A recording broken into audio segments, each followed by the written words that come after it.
¿cómo resucitarán los muertos? En otras palabras, vamos a profundizar, yo les digo, en los 35 años que tengo de ser expositor y conferenciante de la teología bíblica, nunca había profundizado tanto en la vida después de esta vida. ¿Y qué es la muerte? ¿Y qué hay después de la muerte? ¿Cómo serán nuestros cuerpos? ¿Quiénes vamos a vivir eternamente con Cristo? ¿Quiénes no van a vivir? ¿Cómo va a ser la vida después de esta vida? ¿Qué esperanza podemos tener de las personas que han partido antes de nosotros? Y para muchos de ustedes los va a llenar de esperanza profunda para que cuando perdamos algún ser querido tengamos dos tipos de reacciones. Una, como seres humanos, tenemos que llorar, porque llorar no es pecado. Al contrario, manifestamos nuestra humanidad. Y la otra, el dolor que tenemos va a ser acompañado con muchísimo gozo al saber que la persona que perdimos y que lamentamos que no está con nosotros en este mundo, está en un mundo mucho mejor que nosotros. Y que cuando sabemos que ese mundo que todavía no conocemos es mejor que nosotros y que nos reveló Cristo en la Biblia, la pura esperanza y el conocimiento de que tu hijo, tu esposo, tu perro o lo que sea está en un lugar mucho mejor que nosotros, te da paz y te da gozo para que sigas viviendo. Pero qué triste es cuando no se sabe verdad y se guarda luto por 1, 2, 3, 4, 5 años. Esto es por la falta y la ignorancia que existe de la vida después de esta vida. Así que va a ser una conferencia, una serie maravillosa, se los garantizo, que nos va a llenar de mucho conocimiento acerca de qué hay después de esta vida. Abran sus Biblias en la primera carta a los Corintios, capítulo 15. Perdón, cuando dije tu perro, es que me adelanté. Muchas gentes me han dicho, Fido estará conmigo, hermano. Mi perrita Azucena estará conmigo en la otra vida, que se murió mi caballo, etcétera, etcétera. Lo único que les puedo adelantar es que va a haber animales. No sé si va a ser tu perro.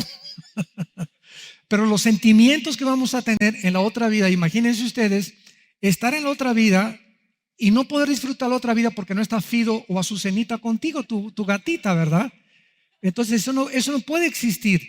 Entonces de que va a haber animales, los va a haber porque la Biblia los muestra. Va a haber ovejas, estarán el león con la oveja y pasarán juntos. No va a haber veneno en los reptiles, etcétera, etcétera. Y va a haber otro tipo de dimensión y de naturaleza cuando Cristo establezca su reino con todos nosotros. Muy bien, en 1 Corintios capítulo 15, versículo 35 en adelante, a Pablo le hicieron una pregunta que le dio lugar a esta revelación. Pero dirá alguno, ¿cómo resucitarán los muertos? ¿Con qué cuerpo vendrán? Escuchen esto antes de seguir adelante. Es increíble que Pablo no nos dé ejemplos celestiales, pues va a ser como así, o como va a ser una física cuántica, etcétera, etcétera, sino que Pablo y Cristo usaron ejemplos terrenales. Porque es increíble que en el siglo XXI se le pueda demostrar a los ateos, escúchenme muy bien, se les pueda demostrar a los ateos que a través de la biología, a través de la física cuántica, a través de la química y de la composición molecular del ADN o del ácido desoxirribonucleico que en cada célula tenemos, se pueda demostrar ya no bíblicamente, sino biológicamente y con la física cuántica que hay vida después de la vida. Hace algún tiempo tuve un debate con un ateo, hace como 2 años o 3 años más o menos, y una de las cosas que los ateos ignoran es lo siguiente: tienes un ateo enfrente de ti y él ignora completamente la Biblia. Lo que te dice es historias, leyendas, pero ni siquiera la han leído. Y los que la han leído no la han entendido porque no tienen al Espíritu de Dios. Entonces, cuando tú tienes un debate con una persona y tú estás y conoces sus terrenos de esa persona, tienes el 85% de probabilidades de ganar ese debate, porque esa persona no conoce tus argumentos y tú conoces los argumentos que él va a sacar. Entonces, esto nos pone casi siempre del lado ganador. Como hace cientos de siglos, Blaise Pascal, el gran físico francés, astrónomo, matemático, una de las eminencias científicas más grandes de la historia, se enfrentó con un ateo. Y entonces el ateo le dijo a Blaise Pascal: mire, señor Pascal, yo no creo que no hay ni cielo ni infierno. Al morir, todos quedamos ahí en la tumba, nos convertimos al polvo y ya no hay nada después.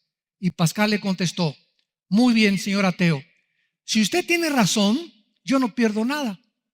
Pero si mi Cristo tiene razón cuando dijo que él era la resurrección de la vida, ¿qué amolada se va a llevar usted? O sea, si los ateos tienen razón, pues no perdimos nada, ¿verdad?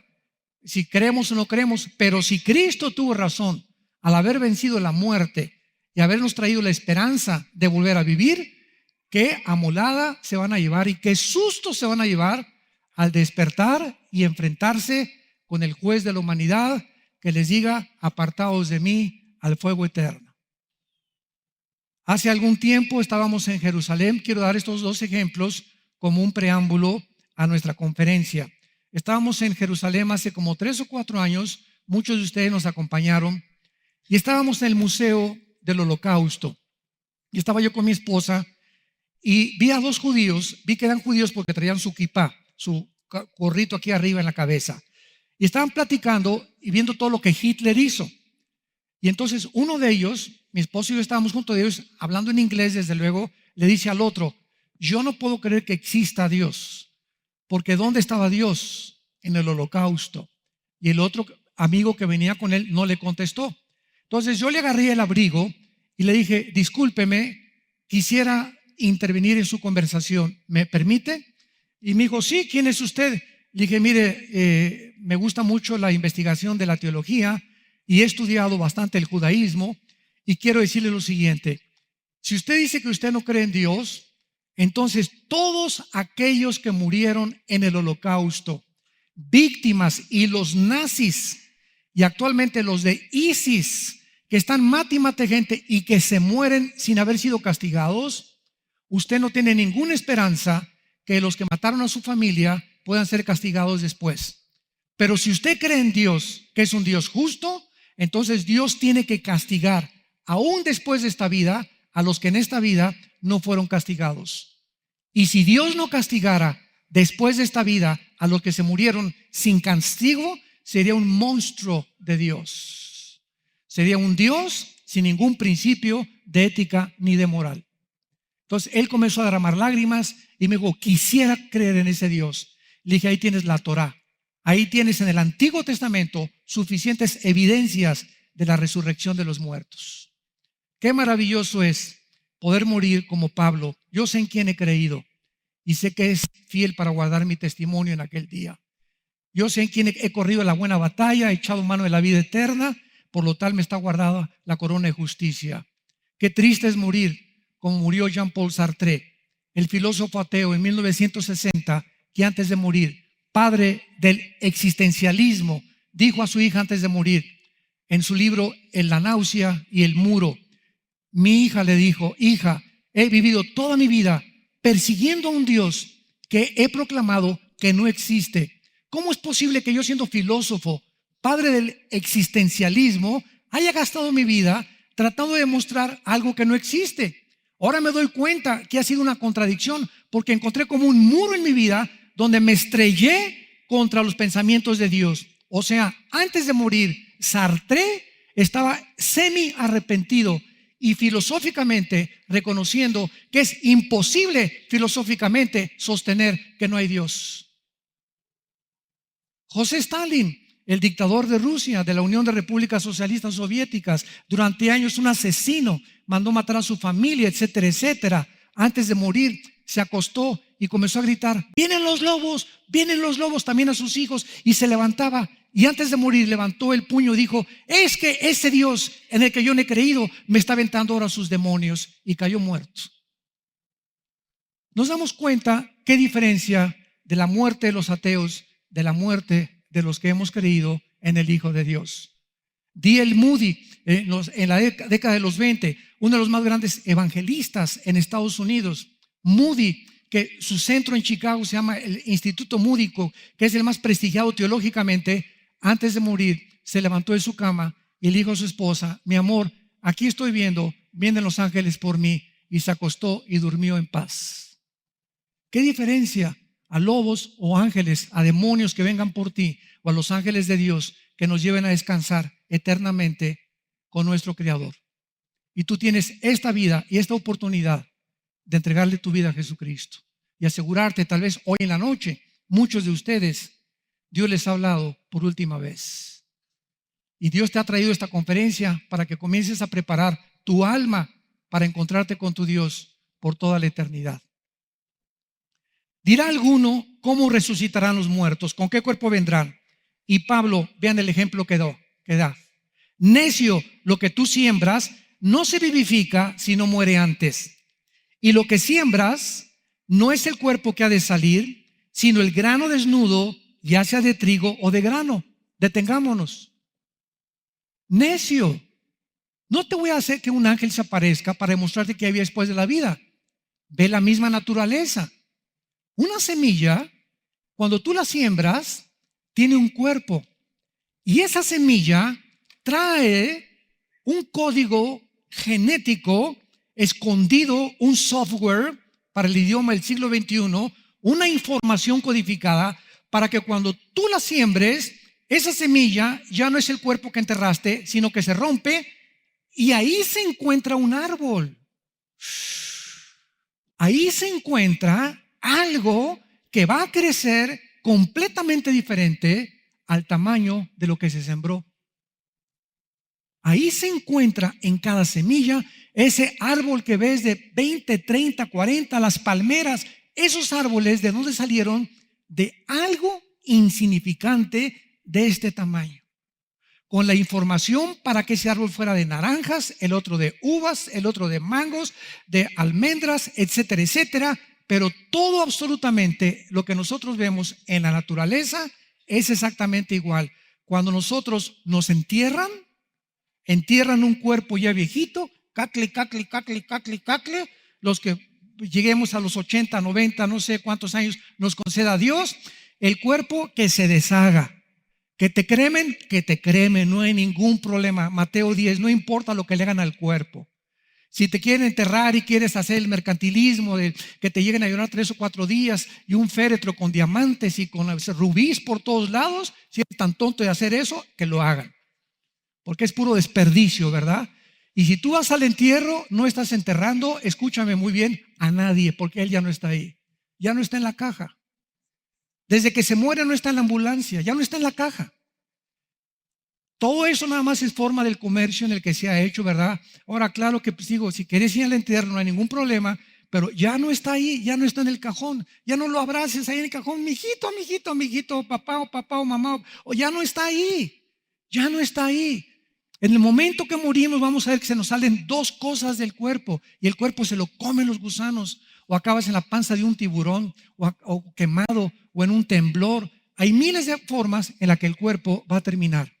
Pero el valor que tenemos dentro del cuerpo, que lo vamos a ver, es el espíritu y el alma. Y entonces Cristo, así como a una semilla le da un nuevo cuerpo, y así como una mariposa se injerta en un árbol, el cocuyo, y se rompe y sale una mariposa, antes no era una mariposa, tenía un cuerpo diferente, y de ese cuerpo se queda ahí en el árbol y sale la mariposa, preciosa con sus alas y con los colores, y se convierte en otro insecto completamente diferente. Así nosotros nos vamos a quedar ahí en el cajón pegados y salimos desde antes del cajón, y salimos a presentarnos con Dios. Y cuando venga la resurrección de los muertos, que vamos a estudiarlas, ¿cuántas resurrecciones hay? Hay más de 6 resurrecciones que vamos a ver. Entonces podremos decir, salimos de nuestra cárcel, porque este cuerpo es una cárcel temporal del alma y del espíritu.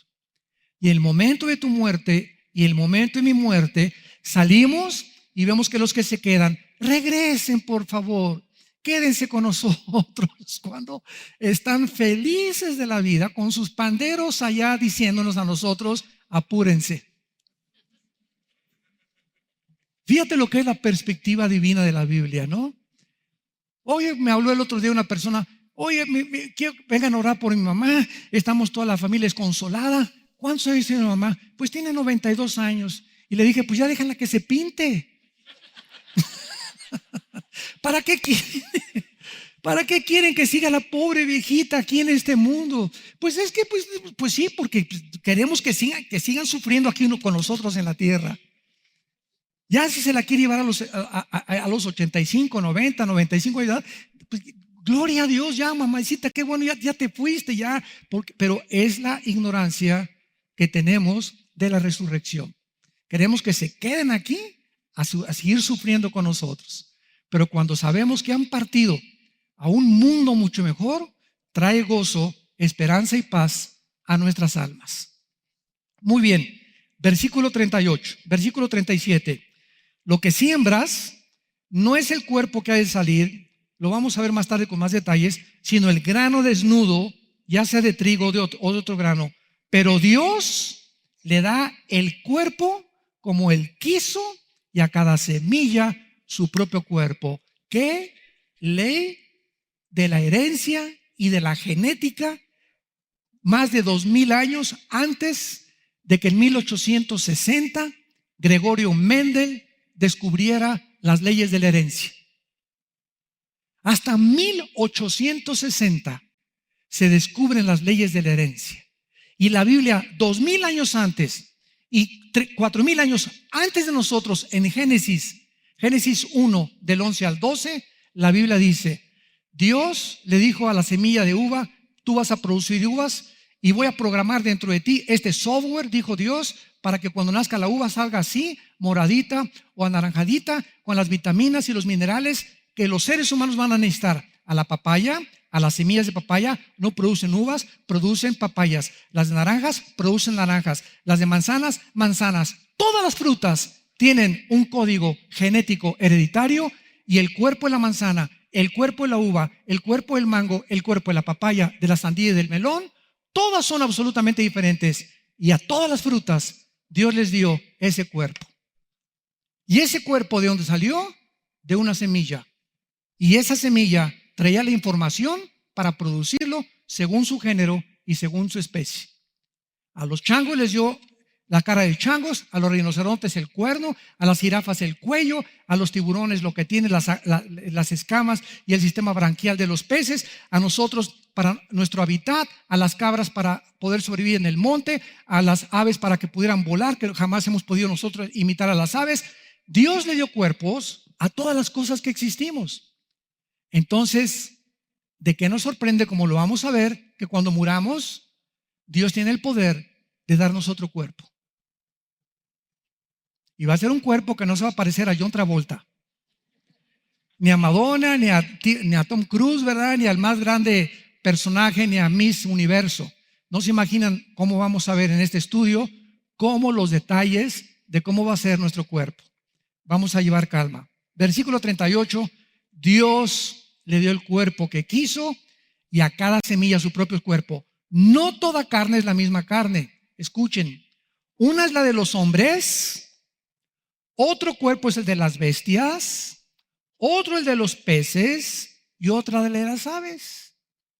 El cuerpo del hombre fue diseñado para vivir no debajo del mar, ni en el aire, ni en la luna. Que andan hasta ahorita comprando boletos para pasar la luna de miel en la luna. Aunque me lo regales, prefiero la Riviera Maya. Qué tontería, ¿verdad? No vas a poder ni besar a tu esposa en la luna. Pero así es el hombre de loco, ¿verdad?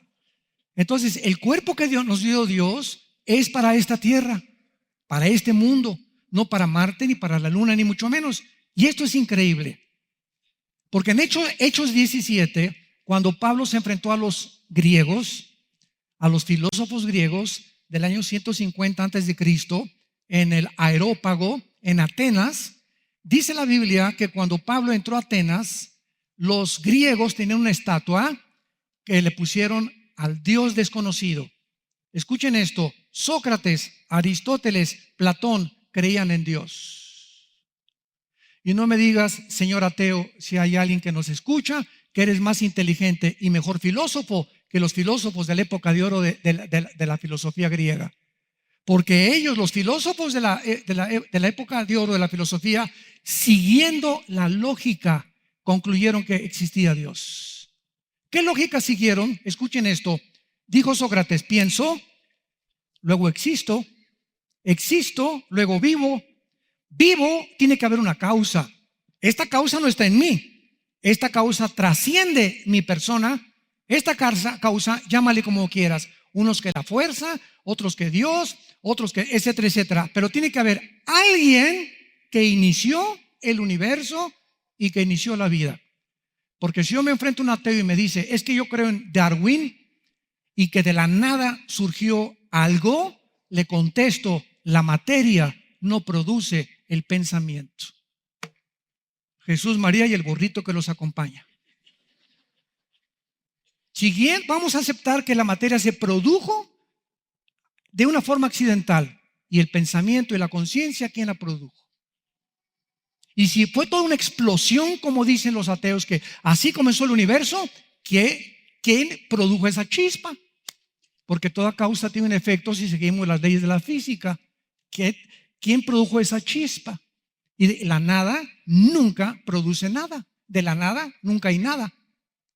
Entonces, esa es la razón por la cual filosóficamente el ateísmo es insostenible, tanto física como científica como filosóficamente.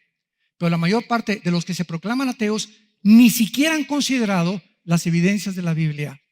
Y llegan a conclusiones, no hay Dios, como le dijo el otro día un ateo. ¿Y dónde lo buscaste? Le dije. Es que mi maestro en la universidad, pues eres de las personas que oyen rumores, oyen chismes, oyen esto y crees todo lo que te dicen, sin que tú personalmente verifiques si la información que te han dado es verdad. Entonces, si tú me dices que eres ateo, te digo que eres omnisciente. ¿Qué significa esto? Que todo lo sabes.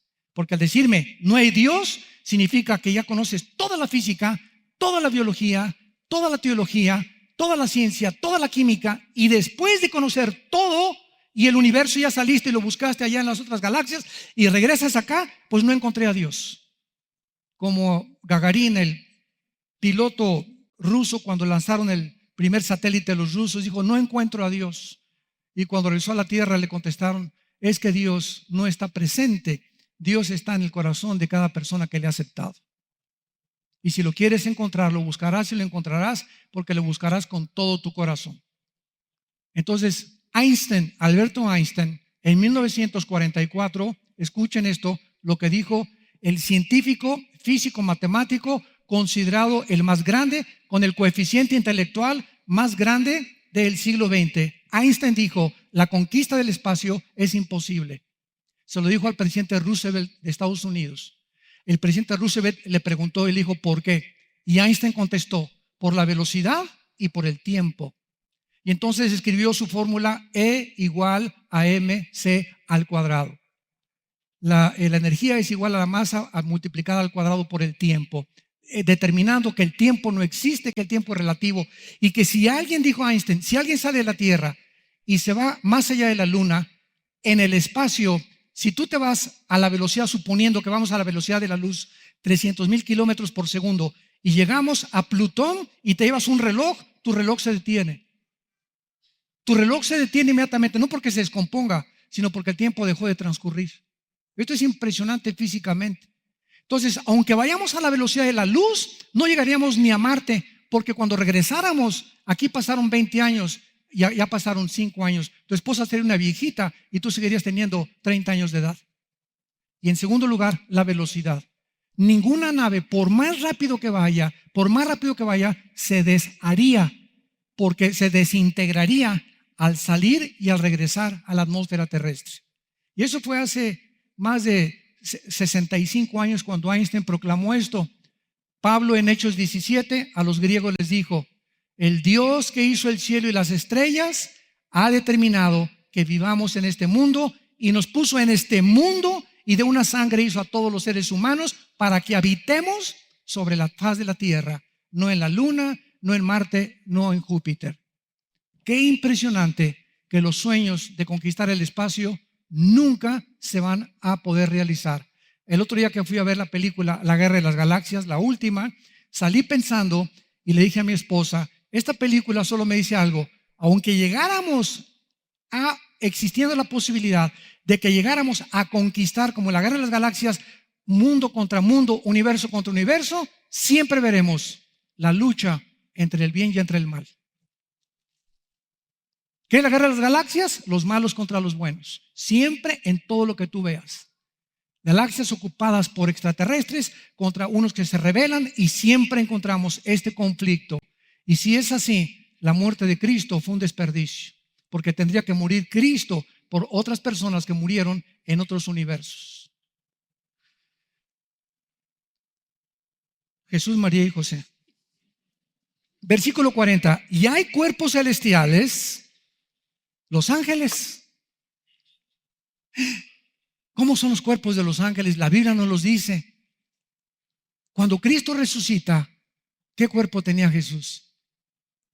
Era un cuerpo que estaban todos los discípulos juntos orando y Tomás, no, a mí no me vengan con que Nostradamus y que Walter Mercado y que a mí no me vengan con cosas de, yo hasta que no vea a Cristo y mis dedos los ponga en sus manos y meta mis manos en el costado donde la lanza del centurión lo atravesó de lado a lado y salió, dice el apóstol Juan, una gota de sangre mezclada con agua, hasta que yo no haga esto, no creeré que Él resucitó. Y en eso Cristo entra al cuarto que tenían como con 5 llaves, porque estaban asustadísimos que los romanos pudieran continuar con esta persecución para crucificarlos a ellos, y Cristo atraviesa las paredes. Y ven el fenómeno que sucedió. Cristo se aparece y le dice, Tommy boy, come here, ven para acá, Tommy. Y diga Tomás, y le dice Cristo, pon tus manos en mis manos. Y miren lo que pasa. Tomás se acerca y pone las manos en las manos con el hoyo que Cristo mantenía de los clavos. Pero lo interesante es que cuando Tomás toca la mano, toca algo sólido. No hace esto. Toca algo sólido. Y cuando mete la mano en el costado, toca algo sólido. ¿De qué nos habla este fenómeno? Que el nuevo cuerpo de Cristo, igual al que tienen los ángeles, puede materializarse y desmaterializarse a voluntad. Ahorita, ¿por qué no puedo hacerle yo a este púlpito ¡tas! Y que atraviese mi mano? Porque la composición atómica que compone esta madera es más gruesa que los átomos que componen mi mano. Y ahora las partículas más microscópicas que los físicos, los cuarzos que han descubierto los mismos físicos, están determinando que no existe la materia, porque aún en las cosas más pequeñas hay espacio, y que el espacio que conocemos como el espacio está lleno de millones de partículas que no conocemos y que las conocemos simplemente por el reflejo de la luz. Es como los lentes Polaroid. No sé cuántos de ustedes han probado los lentes Polaroid. Vas a un estudio oftalmológico de lentes y te dice la persona que te los vende, estos lentes Ray-Ban son Polaroid, estos no son Polaroid. Ah, caray, ¿y cuál es la diferencia? Entonces te ponen una hoja a colores y te ponen los Polaroid y ves los colores, y sin los Polaroid no los ves, porque el material con el que componen el espejo de los lentes hace posible que puedas ver las cosas diferente o con más claridad. Así es exactamente en el mundo espiritual también. Entonces los cuerpos de los ángeles, el cuerpo de Cristo se pudo atravesar las paredes. La composición química del cuerpo de Cristo ya no estaba sujeta a las leyes físicas y a las 4 dimensiones en que vivimos. Todos sabemos que vivimos en 4 dimensiones, ¿verdad? Alto, bajo, ancho, y la 4ª dimensión la descubrió Einstein, el tiempo. Pero hay otra dimensión espiritual, la 5ª dimensión espiritual, que es donde están nuestros pensamientos. Nuestros pensamientos no forman parte del cerebro. El cerebro es como un robot. El cerebro no produce los pensamientos. Los pensamientos trascienden la materia que está componiendo mi cerebro. Los pensamientos están ubicados en otro mundo, en el mundo espiritual. Y Dios conoce cuando estamos orando lo que estamos orando. Los demonios saben muchas veces lo que estamos pensando porque no ven en el cerebro. El pensamiento trasciende el mundo espiritual. Y cuando oramos, algo rompe las 4 dimensiones, entra a la eternidad y alcanza el trono de Dios. Orad sin cesar, porque es cuando tú puedes vencer los poderes del mal. Gracias a Dios.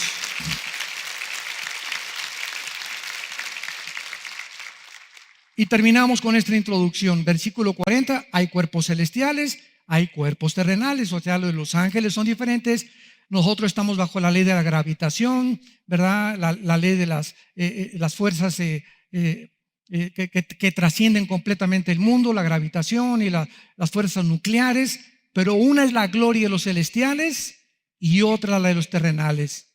¿No han oído ustedes en Proverbios que la mujer piadosa o virtuosa es corona de su marido?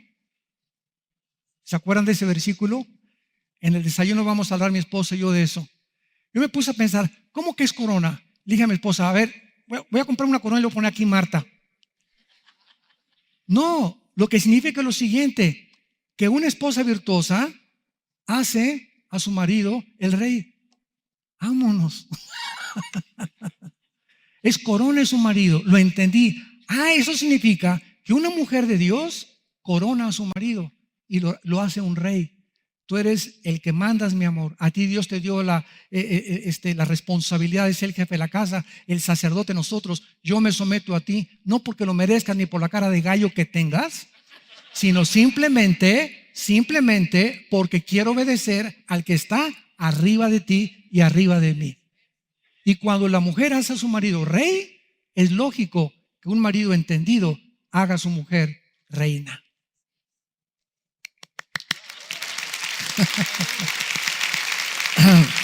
Muy bien. Y finalmente en el versículo 41 dice, una es la gloria del sol, otra de la luna, ¿verdad? El sol lo vemos espectacular, unas puestas de sol impresionantes que manifiesta. Y la luna, y nomás de vez en cuando su brillito, ¿verdad? Se ve bonita cuando está llena y se ve así nomás como una aureola de luz alrededor de la luna y todo lo demás es oscuridad, ¿verdad? No se compara la luna con el sol. Y hay estrellas mucho más brillosas que otras brillosas. Nos lleva Dios al universo. Y las estrellas también, una tiene una gloria y otra gloria. Así también en la resurrección de los muertos. ¿Qué nos está diciendo el Espíritu Santo? Que cuando resucitemos, Pancho va a brillar más que Carlos. Anita va a brillar más que Anastasia. Que en la otra vida va a haber cristianos que van a tener más gloria que otros. Estaremos todos con Cristo, pero así como Cristo nos está mostrando que hay soles y que hay estrellas, hay cristianos que se santificaron más y que fueron más fieles durante el corto tiempo que tenemos aquí de vida que otros cristianos. Ellos, Dios sería injusto de pagarnos a todos igual. En la resurrección de los muertos, unos brillarán más que otros, como lo vamos a ver a continuación. Así en la resurrección de los muertos, se siembra en corrupción, resucitará en corrupción. Vayamos rápidamente a Daniel capítulo 12, para todo respaldarlo con la Biblia. Versículo 2. Dice el Espíritu Santo, hablando de la resurrección de los judíos antes de Cristo. Vamos a verlo más tarde esto. Daniel 12, versículo 2. Y muchos, no todos, noten esto, ¿verdad? Vamos a ver que la resurrección no va a ser igual. Va a haber diferentes resurrecciones en diferentes tiempos. Lo vamos a ver ahorita. Muchos de los que duermen en el polvo serán despertados. Unos para vida eterna y otros ¿para qué? Para vergüenza y confusión perpetua. Los entendidos, nada más los entendidos, los que entendieron cuál fue la voluntad de Dios y la santificación para sus vidas, resplandecerán como el firmamento, y los que enseñan la justicia, aún los que fueron maestros y discipularon y enseñaron la palabra de Dios, todavía más gloria, como las estrellas a perpetua eternidad. ¿Ven los diferentes tipos de brillo y de gloria que va a haber en la resurrección de los muertos? Por lo cual dice la Biblia: estad firmes y constantes, sabiendo que vuestro trabajo en el Señor no es en vano. 1 Corintios capítulo 15. Estén firmes y constantes, perseveren, no pierdan vuestro galardón. Muy bien. Vamos pues a comenzar el estudio. Esto fue la introducción. Y vamos a iniciar en 1 Corintios 15, versículo 20 al 23. ¿Cuándo o cómo resucitarán los muertos? Para poder sentar una base teológica de esta conferencia y de esta serie, número uno, tenemos que entender, vamos a comenzar desde la A, que en la resurrección de los muertos habrá un orden. Porque Dios es un Dios de orden. Antes de que nosotros fuéramos cristianos, vean ustedes la diferencia. ¿Qué era el orden que teníamos? Mi prioridad era, y casi la de todos, mi trabajo. No, si yo tengo 2 trabajos y hasta el domingo trabajo y hasta las vacaciones trabajo, yo soy un hombre, ¿verdad? Etcétera, etcétera. En segundo lugar, mis amigos. En tercer lugar, mi esposa. En cuarto lugar, mis hijos. Y en quinto lugar, la iglesia y Dios. Ese era el orden que teníamos, desgraciadamente. Y cuando venimos a Cristo, lo primero que Dios trata de establecer en los seres humanos, que nos hemos sometido a su guía y a su dirección, es que Dios me dice: Armando, desde aquí en adelante, desde que entres a esta escuela, te voy a comenzar a entrenar y tú ya no vas a hacer lo que tú quieras. Te voy a dar el secreto para que siempre te vaya bien, como mi hijo y como mi hija que son. Si tú me buscas primero, busca primeramente el reino de Dios y justicia. Si tú me buscas en las mañanas, a mí primero. Si tú te levantas y estableces un orden, y escuchen, para establecer un orden necesitamos disciplina, ¿verdad? Sin disciplina no establecemos ningún orden. Si te levantas a la hora que quieres, eres una persona indisciplinada, nunca alcanzarás nada. Entonces, si tú te disciplinas y diario te levantas y me pones a mí en primer lugar, y antes de acostarte lees la palabra de Dios y tratas de memorizar lo más que puedas de mi palabra, todas las cosas de tu vida, la escuela de tus hijos, tus vacaciones, tu trabajo, tu salud, déjamelo bajo mi responsabilidad. Es Dios el que está hablando y Dios no puede mentir. Entonces venimos a Cristo y Dios ordena nuestras vidas. Ahora dice Dios, escúchame: Señor, ¿y quién es el segundo lugar en mi vida? Ok, Armando, después de que me pongas a mí en primer lugar, tu segunda prioridad es tu esposa.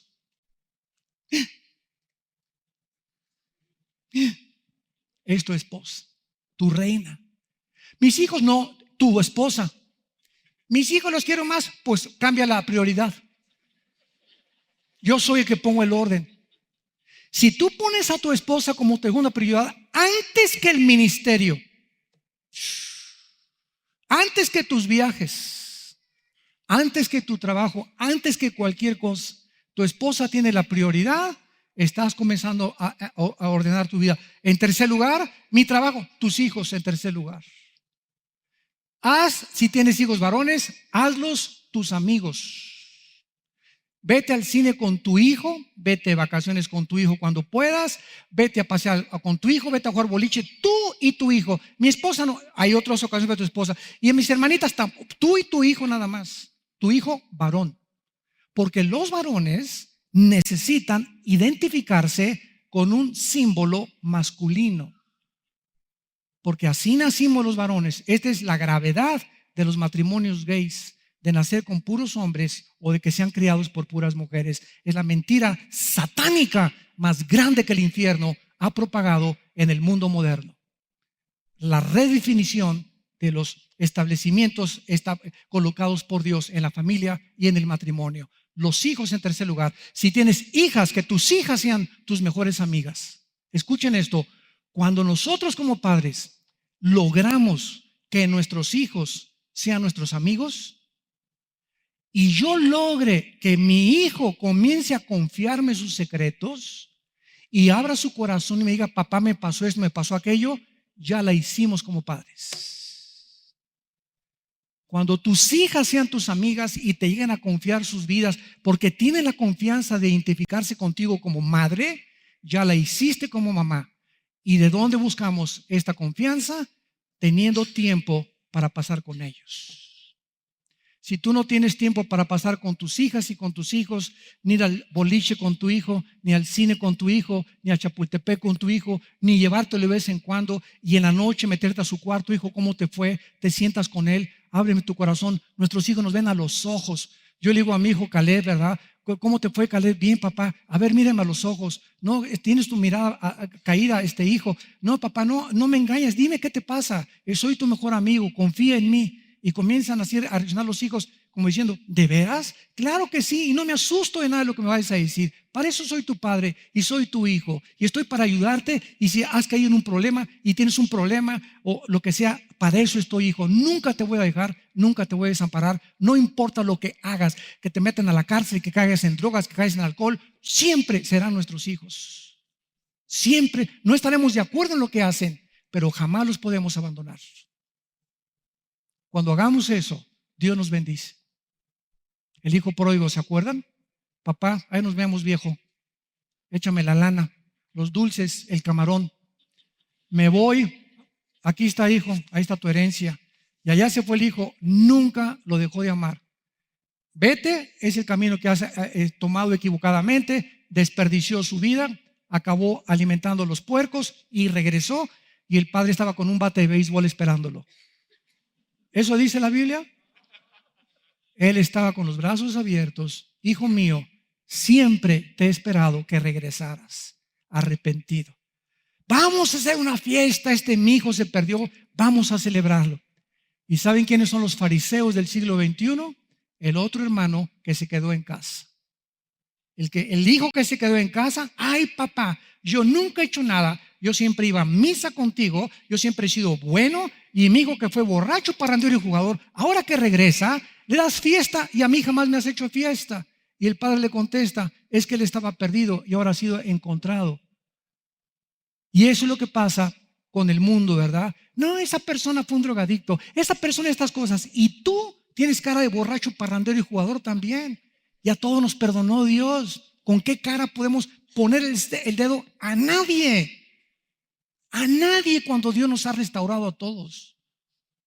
Dios tiene el corazón abierto porque Él vino al mundo a buscar a esos perdidos, a esas prostitutas, borrachos, homosexuales, drogadictos, etcétera, etcétera. Les quiero comunicar, ya estamos haciendo trámites con la Secretaría de Gobernación porque tenemos 30 años que la Secretaría de Gobernación y tenemos varios premios y títulos de que somos una organización que hemos visitado los centros de rehabilitación de México, Santa Marta, Catitla, el Reclusorio Sur, la cárcel de mujeres. Tenemos 30 años visitándolos cada 15 días.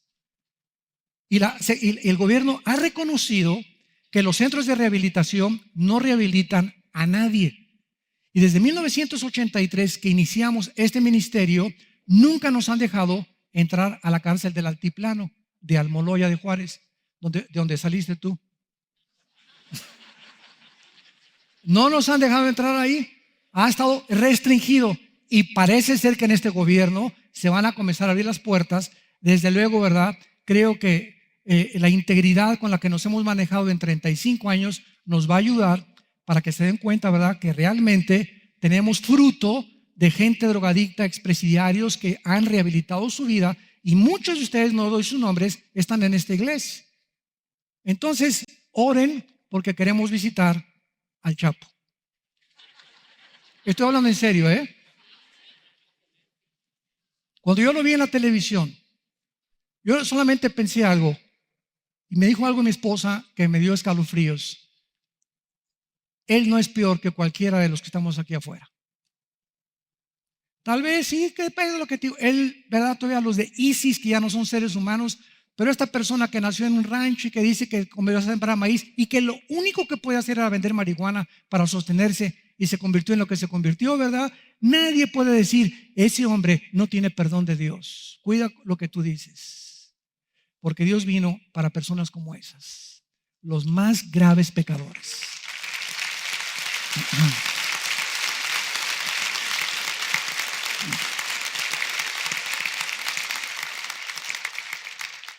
Corintios 15, del 20 al 23.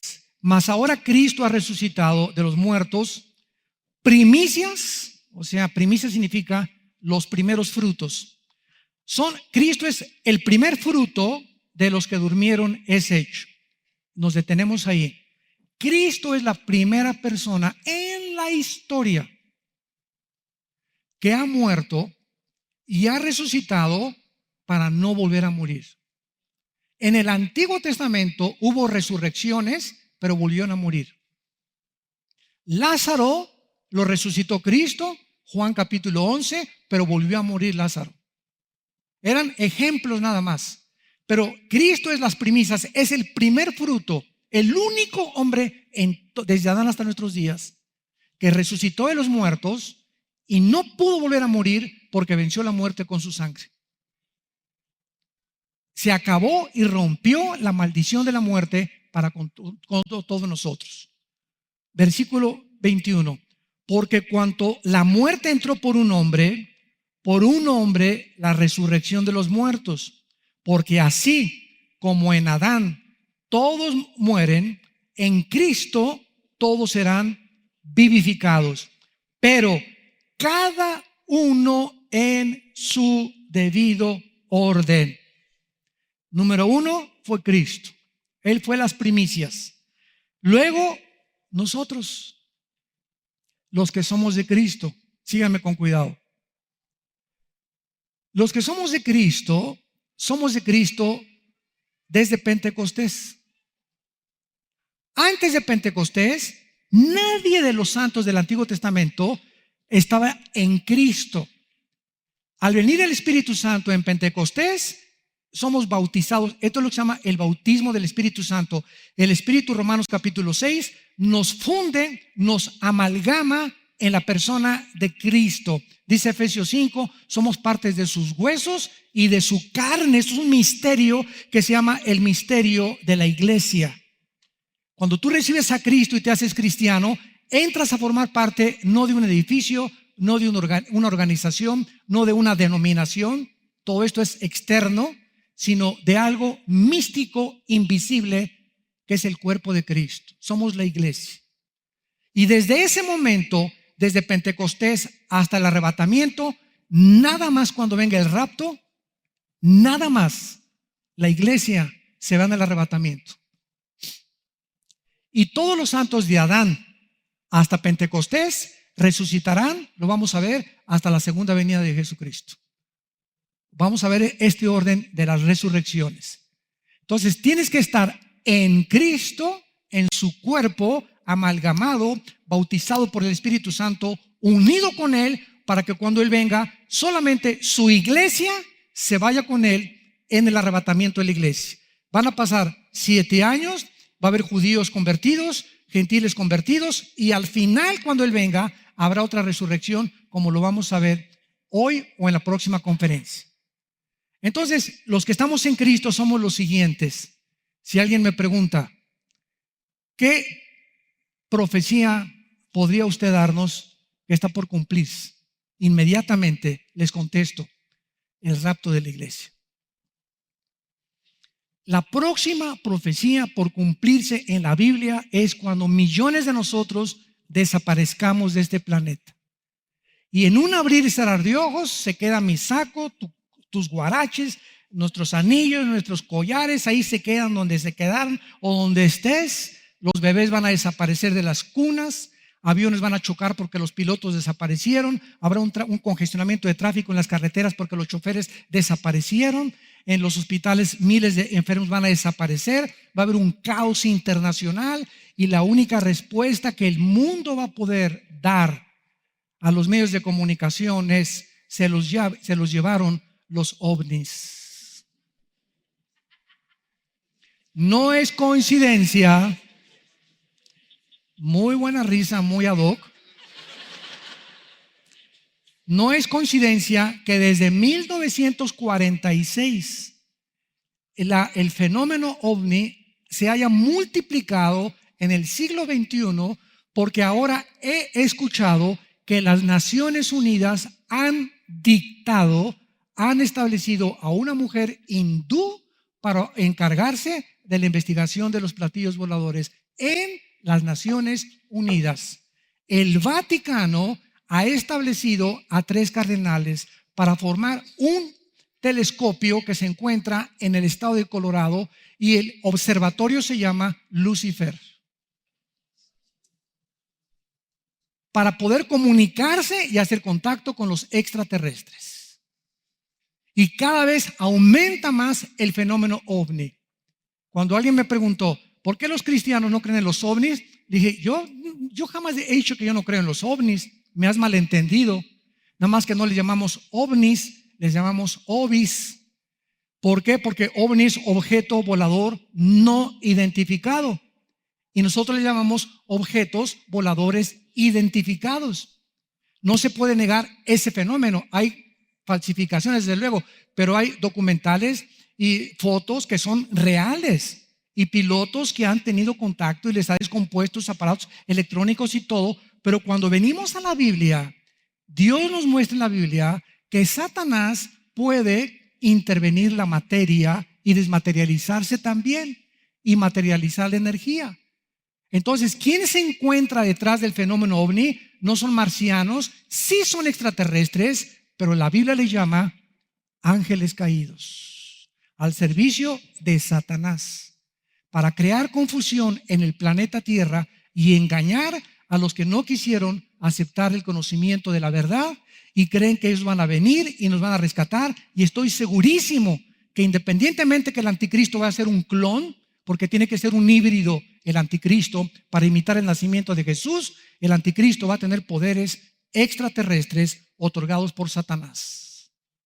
Y el conflicto de Europa ahorita, la crisis económica de Europa tan grande que hay ahorita, donde millones de refugiados, 1,5 millones, Alemania abrió sus puertas, donde la gente está harta ya. ¿Por qué abrimos las puertas? Están violando a nuestras mujeres, etcétera, etcétera.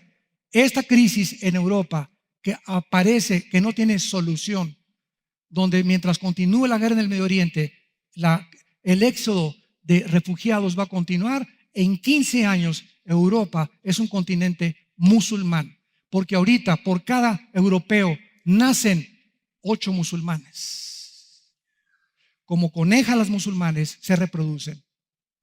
Por cada europeo 8 musulmanes se reproducen, porque los europeos ya no quieren tener hijos. En 15 años Europa es un continente musulmán. En esta crisis de pobreza, de economía, de refugiados, donde pleitos, guerras, ya no hay, Estados Unidos ya no defiende Europa, se quedan aislados, se tienen que unir con Rusia, se tienen que unir con China, etcétera, etcétera. Es aquí mismo donde surgen los anticristos, los líderes como Adolfo Hitler. Después de la Segunda Guerra Mundial, Alemania se encontraba hecha pedazos. Llega Hitler, saca a los comunistas de Alemania, acaba con la mala economía, crea la Volkswagen, hace miles de empleos y se levanta Alemania. Hi Hitler, tú eres el hombre que estábamos esperando. No importa tu moral, no importa nada, solamente levanta la economía. Y así el anticristo hará que el mundo caiga de rodillas ante él por las soluciones extra sobrenaturales que va a implantar en Europa y en el Medio Oriente, uniendo el Medio Oriente con Europa, cosa que hasta ahorita nadie ha podido lograr. La paz entre los árabes y los judíos. El anticristo lo logrará y el mundo se rendirá a sus pies, pero nosotros ya no estamos aquí. ¿Estás tú preparado para encontrarte con Dios? Prepárate desde esta mañana. Oremos. Señor, te damos gracias por la firme esperanza a la que nos has llamado, en la cual estamos firmes.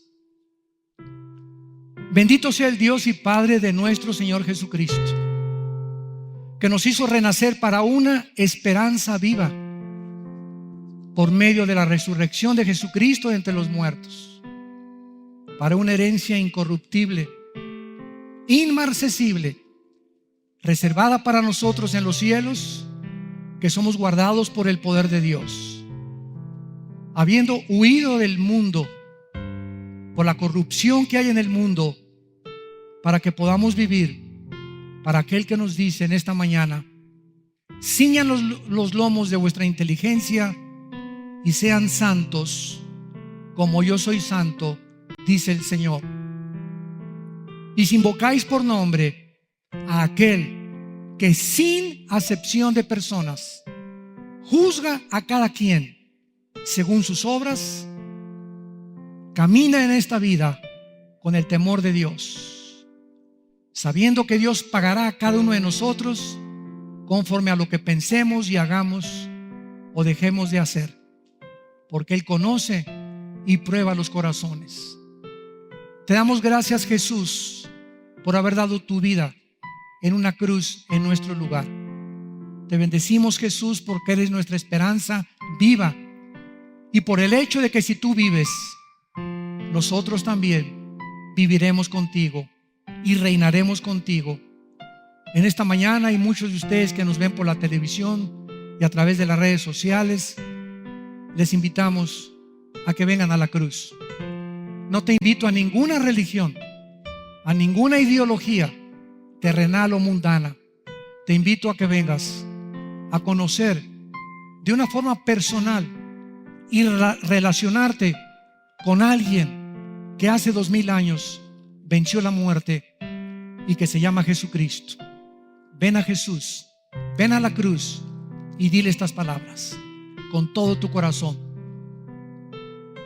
Señor mío y Dios mío, perdona mi vida pasada, perdona mis pecados, porque creo que en esa cruz tú diste tu vida en mi lugar, y con tu sangre preciosa en este instante me limpias de todas mis maldades.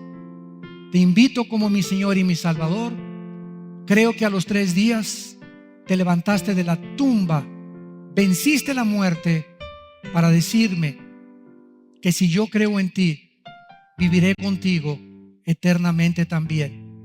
Te doy gracias por este perdón y el poder del Espíritu Santo que me das para vivir ahora una vida de victoria en victoria, en el nombre de tu Hijo Jesucristo, mi Señor y mi Salvador.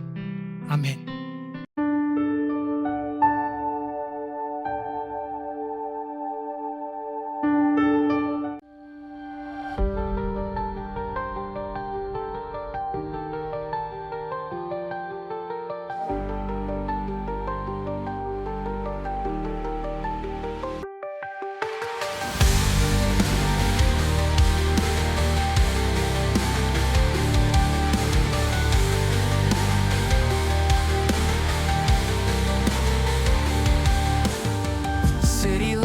Dancing in the night, neon signs shining so bright. In this electric jungle we roam, searching for memories lost at home. Skylines painted with starry hues, the night whispers ancient truth. Beneath the glow of a digital moon, our hearts will find their rhythm soon. In electric dreams we fly so high, through circuits and stars we touch the sky. Our love encoded in binary strings, living out our electric dreams.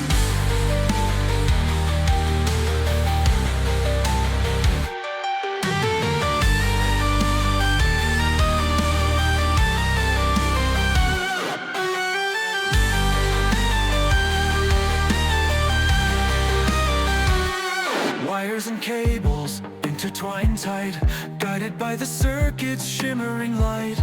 We chase the shadows of days long past, in this world where illusions last. Synthetic hearts beat in our chest. Together we strive in this endless quest. On the edge of what's yet unknown. Hand in hand, we're never alone. In electric dreams, we fly so high. Over circuits and stars, we touch the sky. Our love encoded in binary streams, living out in electric dreams.